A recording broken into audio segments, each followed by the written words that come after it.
नमस्कार, एनडीटीवी राजस्थान देख रहे हैं आप और मैं हूं आपके साथ शिवानी मिश्रा। साइबर फ्रॉड के बढ़ते मामलों पर हाईकोर्ट ने संज्ञान लेते हुए केंद्र और राज्य सरकार को नोटिस जारी किया है।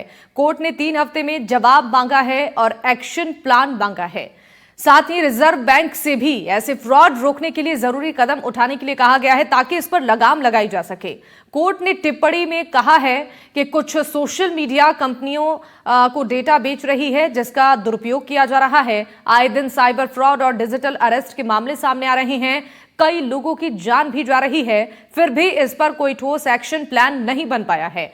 डिजिटल अरेस्ट का कानून में कोई प्रावधान नहीं है, इस बात को प्रचारित करना चाहिए और चर्चा इसी विषय पर आज हम करेंगे कि आखिर रोजाना साइबर ठगी के मामले सामने आ रहे हैं, फिर भी इस पर कंट्रोल क्यों नहीं हो पा रहा है।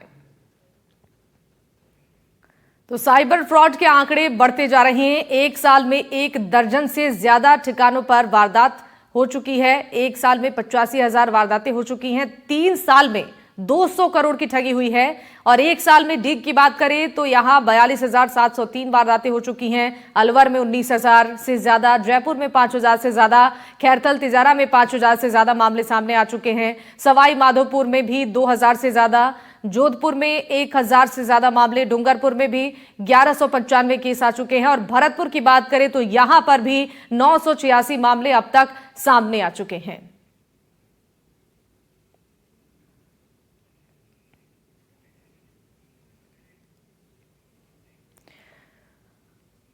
तो चलिए ग्राफिक्स के जरिए आपको दिखाते हैं कि साइबर ठगी के मामले किस तरीके से बढ़ रही हैं और इसको लेकर जो आंकड़े सामने आए हैं वो हम आपको ग्राफिक्स के जरिए दिखा रहे हैं।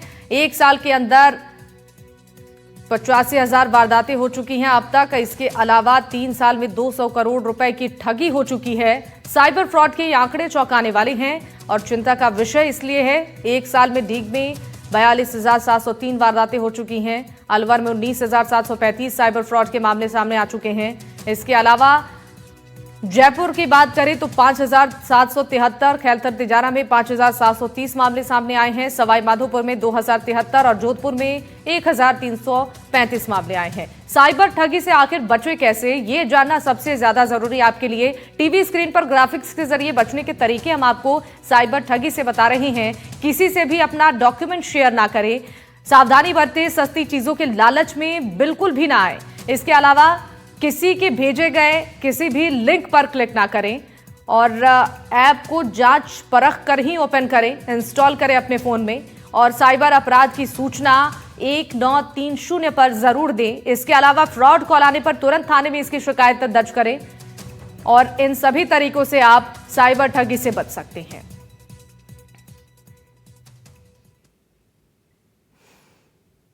तो आज हम इसी विषय पर चर्चा करेंगे और इसके लिए हमारे साथ कुछ खास मेहमान जुड़ रहे हैं। परिचय के साथ हम चर्चा को आगे बढ़ाएंगे।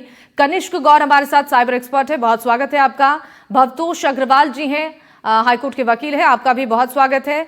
और अश्विनी राणा हमारे साथ बैंकिंग एक्सपर्ट जुड़ चुके हैं, बहुत स्वागत है सर। आनंद वर्धन शुक्ला जी हमारे साथ रिटायर्ड आईपीएस जुड़ चुके हैं। सबसे पहले शुरुआत मैं कनिष्क आपसे करना चाहूंगी, किस तरीके से मामले साइबर अपराध के बढ़ते जा रहे हैं, ये जग जाहिर है। मामले लगातार बढ़ रहे हैं, चिंताएं बढ़ रही हैं, लोगों की जानें जा रही हैं, डिजिटल अरेस्ट के मामले बढ़ रहे हैं। आज जो हाईकोर्ट की तरफ से जवाब मांगा गया है, इसको लेकर आप क्या बताना चाहेंगे, कितने सुधार की अभी जरूरत है? जी शिवानी, धन्यवाद मुझे इस कार्यक्रम में बुलाने के लिए। हमें काफी सुधार की जरूरत है। जो हमारा इंडियन आईटी एक्ट है वो अभी बहुत वीक है, जिसकी वजह से साइबर ठगी के मामलों में जिन लोगों को पकड़ा जाता है उनको तुरंत से बेल मिल जाती है या फिर उनके अगेंस्ट चार्जशीट फाइल करने के लिए एविडेंस प्राप्त करना और उसको कोर्ट में प्रोड्यूस करके उनको अरेस्ट कराने में बहुत दिक्कत होती है। आप देखेंगे कि भारतीय न्याय संहिता में चेंजेस हुए हैं और नए रूल आए हैं। तो हमें देखना होगा कि हम जो नई भारतीय न्याय संहिता आई है उसका कैसे इस्तेमाल करके साइबर ठगों को जेल में बंद करा सके। और आईटी एक्ट में मेजर संशोधन की जरूरत है, क्योंकि जो आईटी एक्ट के बहुत सारे सेक्शन ऐसे हैं जिसमें एविडेंस कोर्ट में प्रोड्यूस करना और उसको जज के सामने रख के इंश्योर करना कि ये वाकई ऐसे हैं, उसमें काफी दिक्कत है आज की तारीख में। दूसरा, साइबर ठगों को ये पता है कि बहुत कम साइबर लॉयर हैं या पब्लिक प्रोसिक्यूटर हैं जो इस बात को कोर्ट में प्रोड्यूस कर पाएंगे और रख पाएंगे, और उनकी जो दलील है वो कोर्ट मानेगा। तो इन सब चीजों का ये लोग फायदा उठाते हैं। दूसरा एक इंपॉर्टेंट बात यह है कि साइबर ठग हमेशा एक दूसरी स्टेट से काम करते हैं। अब जो साइबर सिक्योरिटी है जी ये स्टेट मैटर है। जी तो जब एक स्टेट की पुलिस देखेगी कि दूसरी स्टेट में जाके उनको किसी को साइबर क्राइम के लिए पकड़ना है, तो उस स्टेट की पुलिस को उनको इन्फॉर्म करना पड़ता है पहले। इस समय काफी टाइम मिल जाता है साइबर ठगों को, और कई बार उनकी मिली भगत होती है लोकल गवर्नमेंट के साथ या लोकल पुलिस के साथ, जिससे वो पहले ही भाग जाते हैं। जी इसकी वजह से साइबर ठगों को पकड़ना बहुत मुश्किल हो रहा है।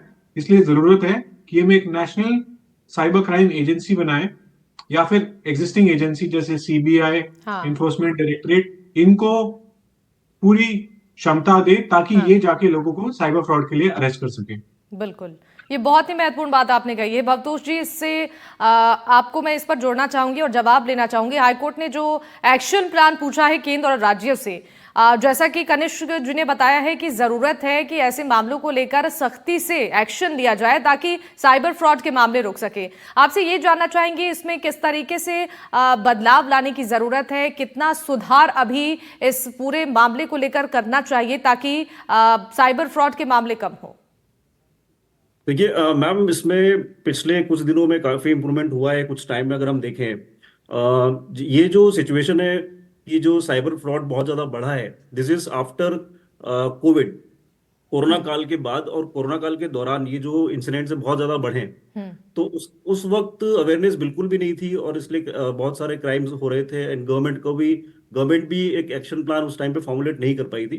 लेकिन अभी अगर हम उस दौर से अभी देखते हैं, पिछले 3-4 साल में जो इम्प्रूवमेंट है काफी हुआ है। गवर्नमेंट ने कुछ कैंपेन्स भी रन करे हैं, पब्लिक अब अवेयर होने भी लगी है, और उसमें हर तरह के स्टेक होल्डर्स का कंट्रीब्यूशन है, लॉयर्स का है या फिर इंडिविजुअल स्टेक होल्डर्स है जिन्होंने लोगों तक ये बात पहुंचाई है कि किस तरीके से आपको फ्रॉड से दूर रहना है।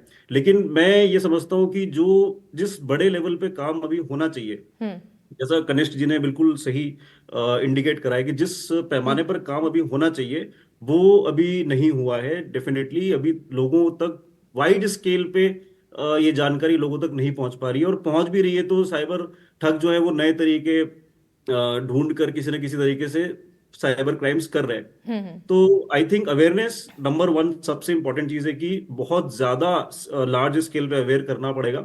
और लीगल प्रोविजंस की बात करें तो लीगल प्रोविजंस भी मैं ये तो नहीं कहूंगा कि इनएडिक्वेट है, प्रॉपर नहीं है। लॉ हमारे पास है, there is law in place. Information technology act हमारे पास है, पर्टिकुलरली सेक्शन 66 अगर आप उसमें देखेंगे तो हमारे पास है, जो कि इसी चीज को डील करता है। जी जी और उसके अलावा जो हमारा भारतीय न्याय संहिता है, बीएनएस, उसके अंदर भी काफी प्रोविजंस अवेलेबल हैं। तो ऐसा नहीं है कि हमारे पास लॉ नहीं है, but the proper implementation of law is definitely lacking. तो अगर आप देखेंगे कि किस तरीके से पुलिस फंक्शन करती है, एक साइबर क्राइम अगर रिपोर्ट किया जाता है तो पहली बात तो वो रिपोर्ट होता ही नहीं, हो नहीं पाता। और अगर हो पाता है तो फिर उसमें सीरियस लेवल पे जाके इन्वेस्टिगेशन कंडक्ट नहीं करी जाती।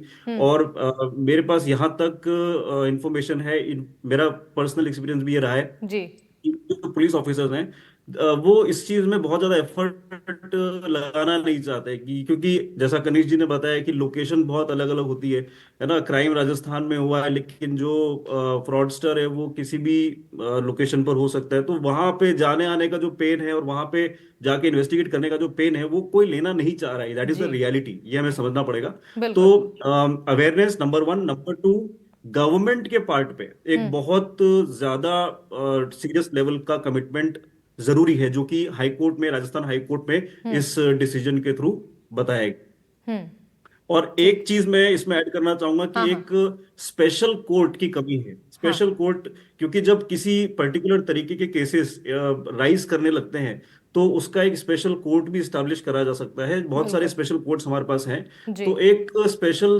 कोर्ट फॉर साइबर क्राइम्स भी स्टैब्लिश होना चाहिए अक्रॉस ऑल लेवल्स, ताकि इस तरह के मैटर्स को हम स्पीड अप कर सके। हम्म सही कहा आपने। अश्विनी जी, आपसे ये जानना चाहेंगे, हाईकोर्ट ने जो इस पूरे मामले को लेकर संज्ञान लेते हुए ये बैंक से भी गुहार की है, रिजर्व बैंक से, कि जो अवैध निकासी पैसों की हो रही है इसको रोका जाए, कि आखिर किस तरीके से फर्जी डॉक्यूमेंट्स यहाँ पर लगाकर खाते खोले जाते हैं, अवैध पैसे की निकासी होती है। तो बैंकिंग सेक्टर की अगर हम बात करें तो कितने सुधार की जरूरत है ताकि जो अवैध पैसों की निकासी हो रही है उस पर रोक लगे? नहीं, बैंकिंग में देखिए, इसमें दो तीन चीजें हैं। बैंकिंग में तो सुधार हो रहे हैं, और बैंकिंग में उसके ऊपर थोड़ा और सख्ती से लागू होना चाहिए कि अकाउंट जो खोलने की प्रक्रिया है वो ही बड़े सख्ती से होनी चाहिए। यानी अभी अगर फिजिकल जो डॉक्यूमेंट से पहले खाते खुलते थे, अभी उसको रोका जा रहा है, और KYC यानी आपके जो आधार बेस्ड उसके आधार पर खोला जा रहा है। लेकिन उसके साथ साथ जो छोटी छोटी दुकानें ये बिजनेस कॉरेस्पॉन्डेंट को दे रखी हैं सरकार ने अकाउंट खोलने के लिए, वहां से इस तरह के अकाउंट खुलते हैं जो इस तरह के खुलते हैं, या खुलते हैं प्राइवेट बैंकों में जहां पर की टारगेट बेस्ड एजेंट जो जाकर आपके अकाउंट खोल जाते हैं। तो अगर अकाउंट ही नहीं खुलेगा, देखिए इसमें दो चीजें हैं। जब फ्रॉड हो गया उसके बाद निपटना कैसे है, लेकिन फ्रॉड हो ही क्यों? एक तो ये रोकना है कि अकाउंट जो है वो सख्ती से खुले, और दूसरा जो चिप जारी की जाती है जो कंपनियों द्वारा, वो सख्ती से होनी चाहिए। उसके ऊपर भी सरकार ने इन कंपनियों को कहा है कि आप जो है सख्ती से उसको, बाजार में ऐसे पड़ी हुई हैं जैसे सब्जी मार्केट में जाके आप चिप खरीद लो, तो उनको फ्रॉडस्टर को क्या चाहिए? दो चीज चाहिए, एक अकाउंट चाहिए और एक फोन चाहिए। तो दोनों इजीली अवेलेबल है, तो आप कैसे रोकोगे? और तीसरा जो है, आप प्रधानमंत्री ने भी कह दिया हर फोन पे कॉलर ट्यून है कि आप इसमें मत आए, लेकिन आप लोगों का हाथ तो नहीं पकड़ सकते कि आप सतर्क रहें या आप ये काम मत करें। लोग लालच में फंस रहे हैं, क्या करोगे आप?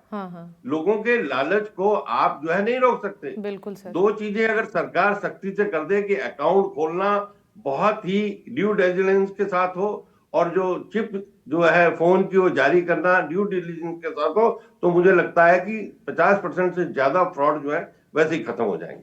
बिल्कुल सही कहा सर आपने, इस पर काम करने की बहुत जरूरत है। आनंद जी, आपसे ये जानना चाहेंगे, साइबर ठगों के जो ठगी के तरीके हैं वो लगातार बदलते जा रहे हैं। जैसा कि कनिष्क जी ने बताया कि फ्रॉड कहीं होता है लेकिन लोकेशन कहीं और की होती है। तो एक बड़ी चुनौती प्रशासन के सामने, पुलिस के सामने होती है कि साइबर ठगों को पकड़ा जाए। क्या और सुधार करने की जरूरत है ताकि इन साइबर ठगों पर शिकंजा कसा जाए? पुलिस ऑफिसर्स जो इन्वेस्टिगेट कर रहे हैं केसेस को, देखिए वो 50% से ज्यादा तो वो है जो इसके लिए ट्रेंड नहीं है। दूसरा, हमें पता है कि नॉर्थ इंडिया में, झारखंड में there is a place called Jamtara, और राजस्थान, यूपी, हरियाणा बॉर्डर पे मेवात क्षेत्र, सबसे ज्यादा साइबर क्राइम इन्हीं जगहों से हो रहे हैं। जी। मैं नहीं मानता कि वहां के पुलिस ऑफिसर्स को, आई एम सॉरी टू से, पता नहीं है कि क्या हो रहा है। पिछले दिनों आईजी भरतपुर रेंज ने एक बहुत बड़ा अभियान चलाया और बहुत सारे साइबर क्रिमिनल्स को पकड़ा। लेकिन अब आर्टिफिशियल इंटेलिजेंस आ गया है, गूगल आ गया है, इतनी सारी चीजें आ रही हैं कि बहुत मुश्किल है इनको रोकना, लेकिन इन्वेस्टिगेशन इमीडिएट करना पड़ेगा। दूसरी बात, जो इन्होंने कहा एडवोकेट साहब ने, कि स्पेशल कोर्ट साइबर की बनानी पड़ेगी, आज नहीं तो कल। आपने सीपी बना दी, ST SC की बना दी, विमेन एट्रोसिटी की बना दी, फैमिली कोर्ट्स बना दी। Please go for cyber court. तो जो आज कोर्ट ने आदेश दिया है स्पेशल एक्शन लेने के लिए, ये जरूर इंपॉर्टेंट है। लेकिन मैं आपको बताऊं, आज ही या शायद कल RBI ने एक ऑर्डर जारी किया है कि जो इस तरह के बैंक ट्रांसफर्स होंगे, उसमें अकाउंट से पैसा दूसरे अकाउंट में एक लिमिट तक ही ट्रांसफर होगा, लाइक 24 घंटे के बाद होगा। So that is the time you can still save your amount in the account where it is gone. दूसरा, मेरा मानना है, maybe you don't agree with me, bank officials का इन्वॉल्वमेंट है। 10-10, 20-20, 30-30 अकाउंट खोले जा रहे हैं एक दिन में, एक आदमी द्वारा, एक ग्रुप के द्वारा। कैसे अलाउ कर रहा है बैंक? दूसरी बात मैं आपको बताऊं, यूजर्स के लिए, प्लीज जो अकाउंट आप UPI में यूज कर रहे हैं गूगल पे फोन और पेटीएम में यूज करें, प्लीज उसमें लिमिटेड पैसा रखिए। जी। Don't open your main account to everybody. हाँ। ओटीपी के लिए लोग हाथ जोड़ के कह रहे हैं, तो भी मैंने देखा है बड़े बड़े ऑफिसर्स ओटीपी दे। डिजिटल अरेस्ट नाम का कोई प्रोविजन कॉन्स्टिट्यूशन में, किसी एक्ट में नहीं है। पढ़े लिखे लोग 3-3 दिन डिजिटल अरेस्ट पे बैठे। What bloody nonsense is going on. Cinema hall के सेट की तरह पीछे लगा लेते हैं, पुलिस की वर्दी पहन लेते हैं और लोग झांसे में आ जाते हैं। आपके बेटे का एक्सीडेंट हुआ है, आपके हस्बैंड के फोन नंबर से फोन आ रहा है, जबकि वो सिर्फ आर्टिफिशियल इंटेलिजेंस यूज कर रहा है। प्लीज अवेयर होने की जरूरत है, लेकिन दुख इस बात का है कि जो लोग अफेक्टेड है वो न तो ये प्रोग्राम देखते हैं, न इस गाइडलाइन को देखते हैं, कुछ भी नहीं देखते और फंस जाते हैं। बिल्कुल सही प्लीज कहा बहुत कुछ करना बाकी है इसमें। बहुत महत्वपूर्ण बात आपने बताई। कनिष्क, आपसे जानना चाहेंगे, साइबर क्राइम के जो मामले बढ़ रहे हैं, तरीके भी अलग अलग हो रहे हैं, लोग कंफ्यूज हो रहे हैं। पहले ओटीपी के माध्यम से साइबर ठगी होती थी, अब लिंक के माध्यम से, फोन कॉल के माध्यम से, डिजिटल अरेस्ट के माध्यम से। तो तरीके जो बदल रहे हैं साइबर ठगों के, कैसे लोगों को इससे जागरूक होना चाहिए? किस तरीके से उन्हें ये समझ आएगा कि उनके साथ ये ठगी हो रही है? जी देखिए, इसमें जो नए तरीके आ रहे हैं डिजिटल हाँ। पेमेंट्स के, उसमें सिक्योरिटी लगाने की जरूरत है। हाँ। आज की तारीख में हम नए नए तरीके ला रहे हैं डिजिटल हाँ। पेमेंट्स करने के। हाँ। और उसमें लोगों को पता नहीं होता है कि अपने आप को सेफ कैसे रखना है, जैसे मल्टी फैक्टर ऑथेंटिकेशन कहाँ लगाना है, ओटीपी पिन शेयर नहीं करने हैं। तो हमें आज की तारीख में अवेयरनेस के ऊपर भी काफी कैंपेन चलाने की जरूरत है कि किसी भी तरह की आप ऐप यूज कर रहे हैं, डिजिटल सर्विस यूज कर रहे हैं, उस पर आप सेफ कैसे रह सकते हैं। तो जरूरत है आज की तारीख में एक सेल्फ अवेयरनेस वीडियो की। जब आप कोई नई ऐप इस्तेमाल कर रहे हैं, जैसे जी। डिजी यात्रा कर रहे हैं, तो उसमें आप क्या कैसे सेफ रह सकते हैं, या आप डिजिटल पेमेंट कर रहे हैं, आप यूपीआई कर रहे हैं, तो उसमें शॉर्ट वीडियोस डालने की जरूरत है, जैसे लोगों को पता लग सके कि क्या तरीके सही हैं और किस तरह से वो साइबर ठगी से बच सकते हैं। इसकी हमारे देश में बहुत ज्यादा कमी है। अभी आप देखिए, व्हाट्सएप के थ्रू पेमेंट लॉन्च हो गई है, बट किसी ने आपको ये नहीं बताया व्हाट्सएप के थ्रू पेमेंट आप कर सकते हैं, पर सेफली कैसे कर सकते हैं। तो जितनी नई स्कीम लॉन्च की जाती हैं डिजिटल पेमेंट्स में, उसमें लोगों को साइबर ठगी से कैसे बचाया जा सकता है, उसके ऊपर हमें काफी काम करने की आज की तारीख में जरूरत है। और इसी नॉलेज के ना होने की वजह से साइबर क्रिमिनल्स जो है लोगों को आज की तारीख में बेवकूफ बना पाते हैं, क्योंकि हम देखते हैं कि उनको पता है कि ज्यादातर जो आम आदमी है, जनता है, उनको पता ही नहीं है कि ओटीपी शेयर नहीं करना है, पिन नहीं करना है, या लिंक पे क्लिक नहीं करना है। छोटी से छोटी चीज की फिशिंग क्या होता है, सोशल इंजीनियरिंग क्या होता है, कैसे लिंक पे क्लिक करके डिटेल नहीं डालनी, इसके बारे में लोगों को जानकारी नहीं है। जी। तो उसमें हमें लगता है रेडियो के माध्यम से, टीवी के माध्यम से और डिजिटल माध्यम से लोगों को अवेयर करने की जरूरत है। बिल्कुल, अवेयरनेस सबसे ज्यादा जरूरी है। भवतोष जी, देखिए, हाईकोर्ट ने संज्ञान लिया इस मामले को लेकर, गंभीरता से इस मुद्दे को लिया गया है, चूंकि कई लोगों की तो जानें जा चुकी हैं, डिजिटल अरेस्ट हो रहे हैं लोग, बड़े बड़े साइबर ठगों के चंगुल में फंस रहे हैं, कितने अमाउंट्स लोगों के चले जा रहे हैं, वापस वो पैसे भी उन्हें नहीं मिल पाते हैं, और इससे परेशानियां लोगों की बढ़ रही है। इस पर अभी हाईकोर्ट ने जो संज्ञान लिया है, केंद्र और राज्यों को किस तरीके से सुधार करने की जरूरत है, और 3 हफ्ते के अंदर जो जवाब मांगा गया है इसको लेकर कि एक्शन प्लान अब क्या तैयार किया जा रहा है, किस तरीके से अब केंद्र और राज्य को इस पर काम और ज्यादा बेहतर करने की जरूरत है? तो इसमें जैसा मैंने आपको बताया कि काम थोड़ा बहुत चल रहा है, लेकिन एक जो युद्ध स्तर पे काम करने की बात होती है, तो ये जो जजमेंट है, इससे उस काम को तेजी अब मिलनी चाहिए, उस काम में सिंसेरिटी ज्यादा आनी चाहिए। युद्ध स्तर पे काम करने की जरूरत है। This is a war like situation, this is very true.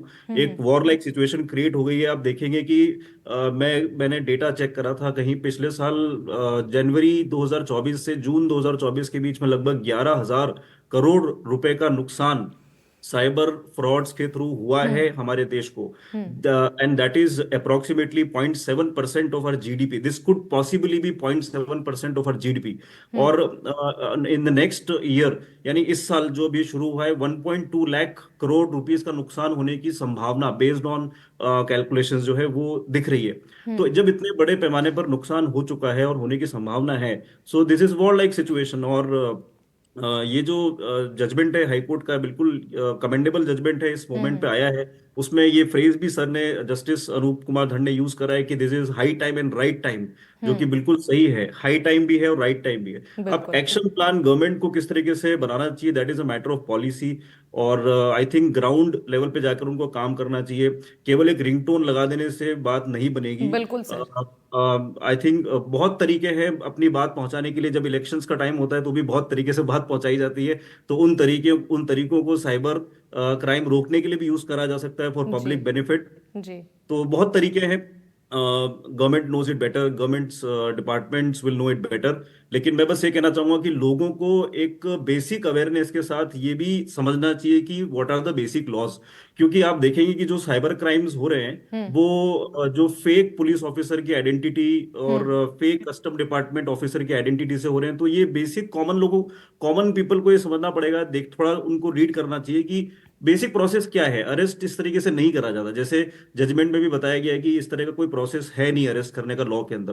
तो सिंपली आपको एक कॉल आता है और आपको वीडियो कॉल पे बुलाया जाता है और इन्वेस्टिगेशन चल रही है। तो ये कोई प्रोसेस है ही नहीं लॉ का। अब बेसिक लोगों को क्या करने की जरूरत है कि instead of wasting so much time on social media watching useless stuff, उनको थोड़ा सा कोशिश करना चाहिए कि थोड़ा सा लॉ जान ले, बेसिक प्रोसेस क्या है, अरेस्ट होने का प्रोसेस क्या होता है।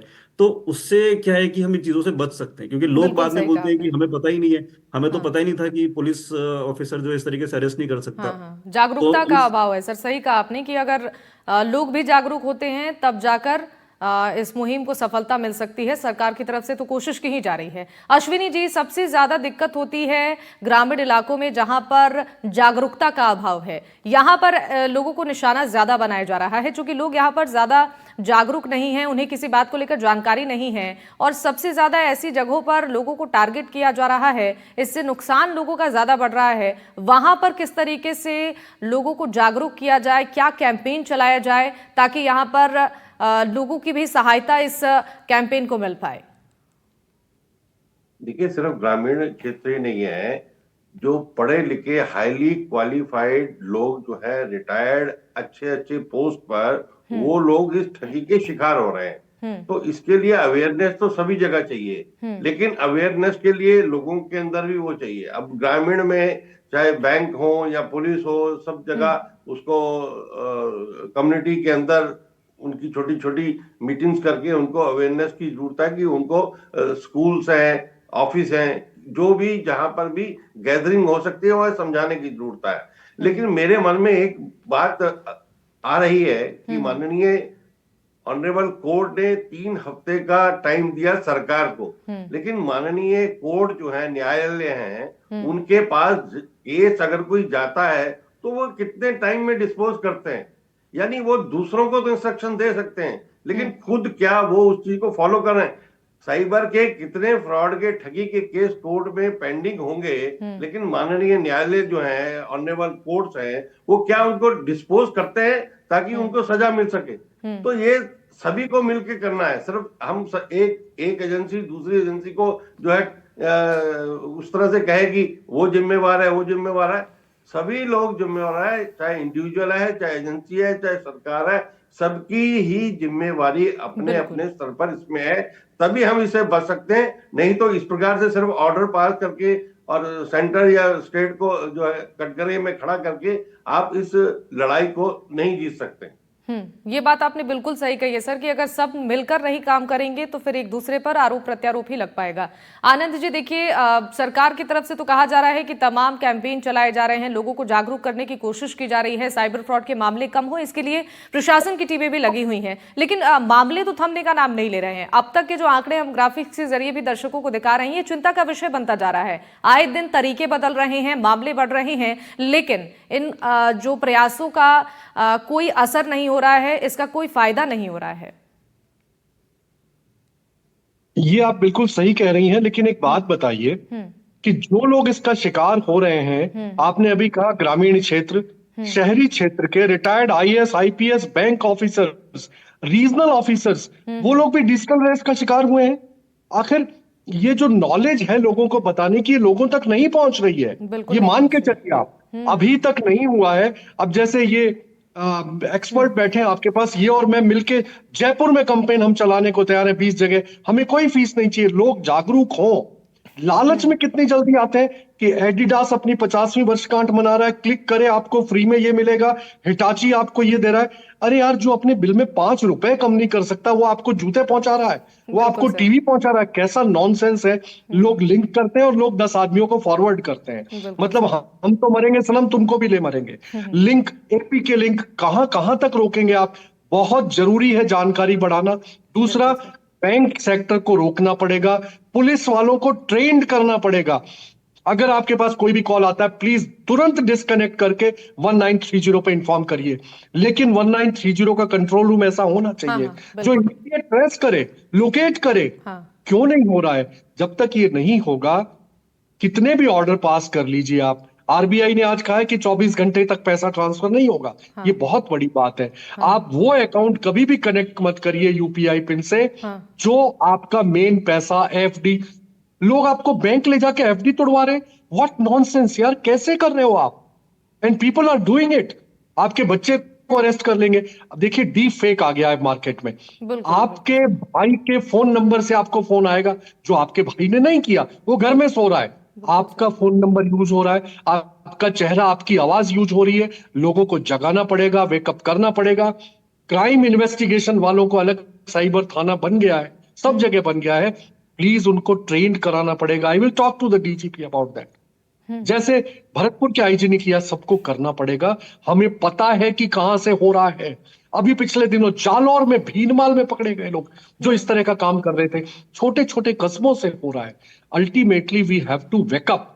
हमें जगना है और सोसाइटी को भी जगाना है मैडम, तभी बिल्कुल। कुछ हो पाएगा। Thank you.